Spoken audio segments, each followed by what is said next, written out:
So this is Black & Decker pressure washer internal parts.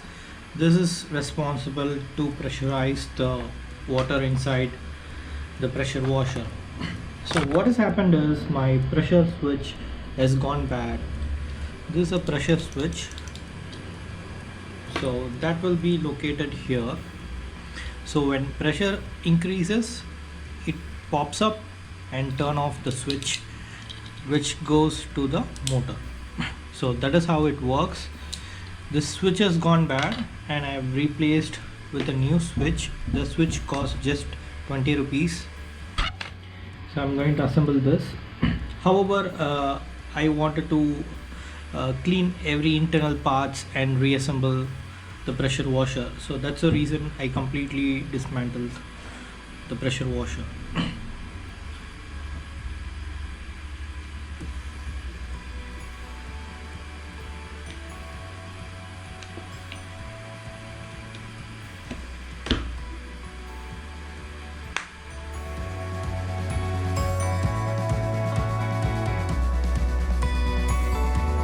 So when pressure increases, the switch pushes this lever inside and it turns off.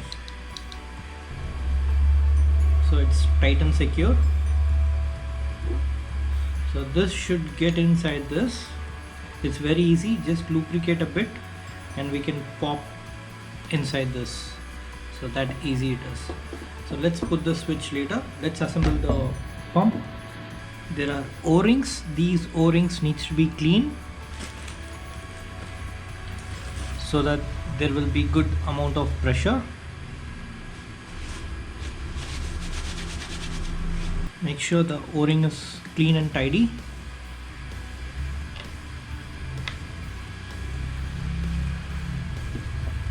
I'm also cleaning the chamber.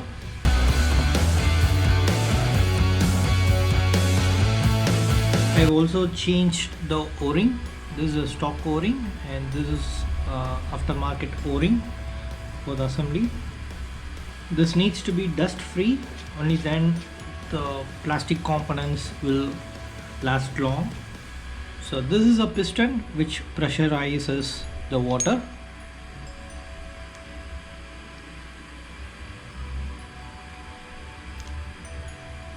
So this acts as a seal. So this is a seal. So no dust should be there. So I'm cleaning it. There is a water seal. This is a water seal which retains, it protects water getting into the chamber. Let me clean with water and air and let me come back. So now I have cleaned it with water and air. Don't use diesel, petrol or kerosene. It might spoil the rubber components inside this motor. Always use water and air. That is very safe. There's a groove here on all three seal retainers. So make sure the groove gets into this place. So that's how it seats perfectly.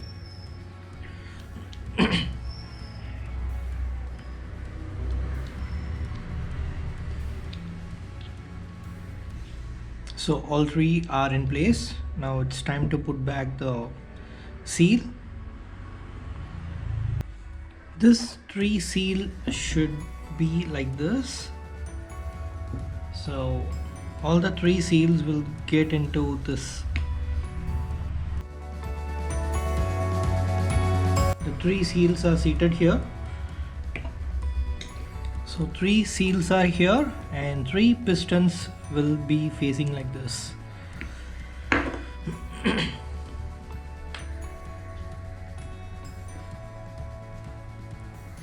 These are one-way valve basically.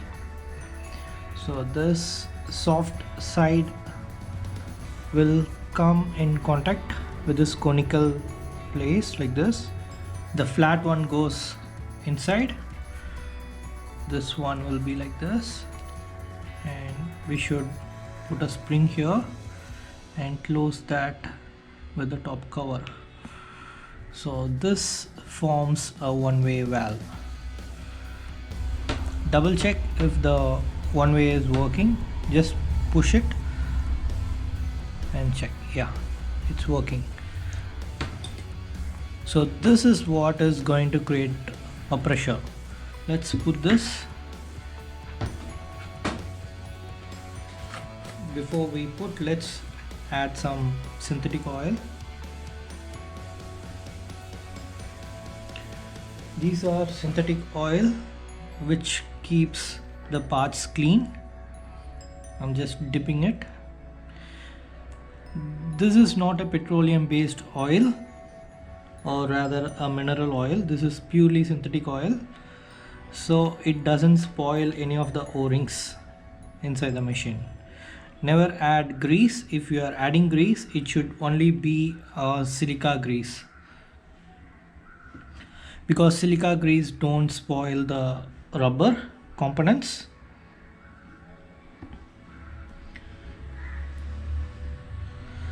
So after this, we should push the O-ring inside until you get a gentle fit. So now it's clean. All three one-way valve are in place. Now it's time to put this back. There are also three one-way valve here, and there's one O-ring here. Make sure the O-ring is in good shape. Add some oil to all the O-rings. Add very little oil, however it will automatically get removed by force of water. This other three one-way valve. See how dirty is this uncleaned valve and how clean is the cleaned valve. So we need to keep it clean in order to function flawless. Once after we fit the seal, let's put this back in. All the one-way valve is in place. The water seal is in place. It's functioning properly. So let's topple this to fit in. This O-ring should match the outlet.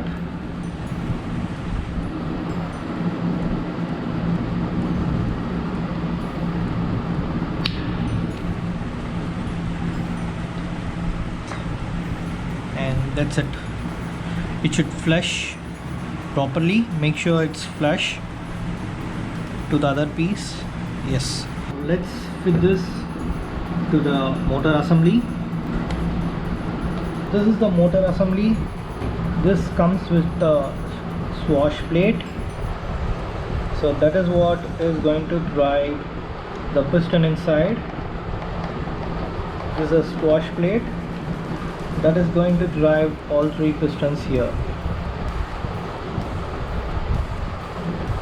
So this should be topped up with oil, and here there is going to be a oil seal, a gasket. So make sure the rubber gasket is firm and in place. So the rubber gasket is in place. So let's fill this with synthetic oil. Before that, we need to put the ball bearings and the swash plate bearing. So this is a swash plate bearing. This should get inside.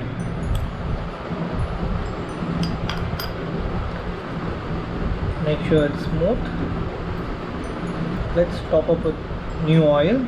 I'm using synthetic oil.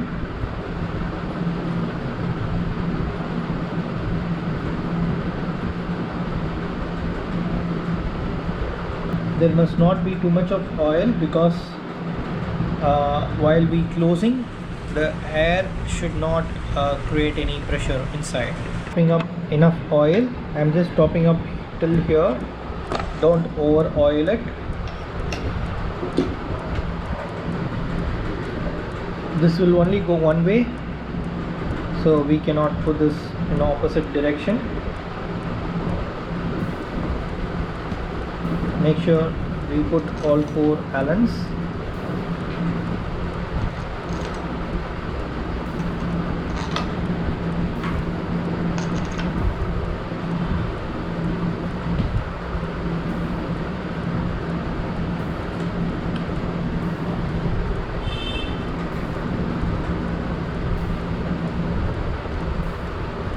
Make sure we tighten it evenly, or else there are chances it might go wrong threading. I'm not using any power drill or power ratchet anything, because this needs some precision.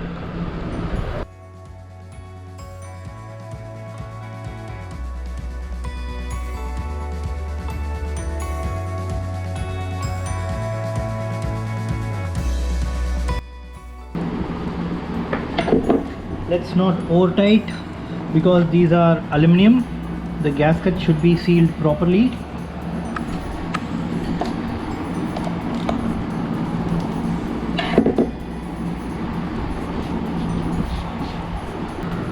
So let me topple to check if there is any leak. There's no leak. Let's put back the pressure switch. This is a pressure switch. It is just a push fit.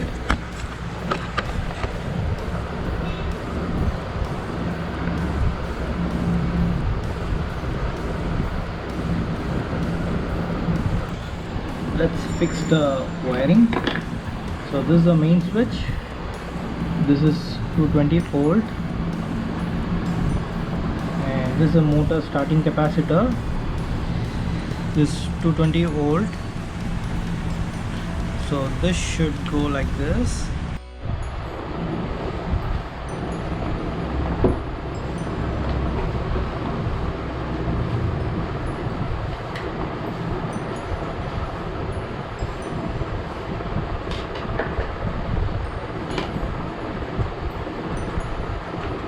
This is for the wire.